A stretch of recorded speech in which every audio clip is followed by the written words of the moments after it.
after the Blitz began in September 1940, the so-called bomb sensors were started in London, which allowed officials to keep track of where bombs were falling. And as German attacks spread to other cities like Birmingham and Coventry, Liverpool and Hull, bomb sensors branches were set up there as well. All attacked areas were visited by wardens who logged and mapped where the bomb impacts were, and they took special note of any unexploded bombs. And these were then dealt with under a strict system of sort of strategic value, so that bombs under railway bridges being classed as high priority A, bombs in open fields were just priority C. So as the war progressed, the Air Warfare Analysis section of the Department of Home Security took this mapping to high levels of accuracy, and attacks were carefully monitored. And some 80% of the total weight of bombs dropped on Britain fell perhaps on about 6 towns, the remainder being aimed at military bases, airfields, ports, and targets of opportunity. Bomb census maps and the supporting textual records behind them are of considerable significance, but only get us so far. There is also air photography. Here, the continental Europeans have the advantage over us in the UK. After early 1941, German photographic flights over Britain effectively stopped.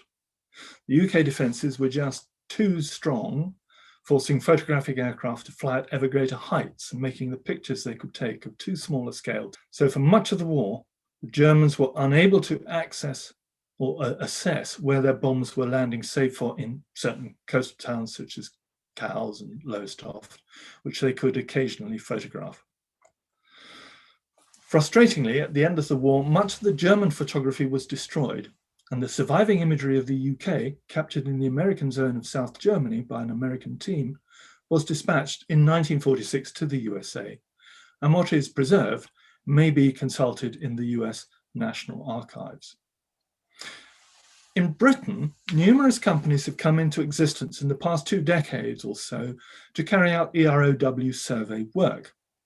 The core teams of these tend to be former bomb disposal services personnel, together with archival specialists. They investigate the risk potential of a site and, where necessary, pinpoint suspected bombs with magnetic and other surveys. Once ordnance is confirmed, responsibility then passes into the hands of military, usually Army, EOD or naval units. Despite this, however, when a bomb is found, it is still often accidentally discovered rather than brought to light as a deliberate hunt and recover effort. Continental targets are assessed in slightly different ways. As noted in Germany, laws for each Land indicate that most construction projects of any size require an ordnance search component. Here, until recently, aerial photography firmly took precedence over text.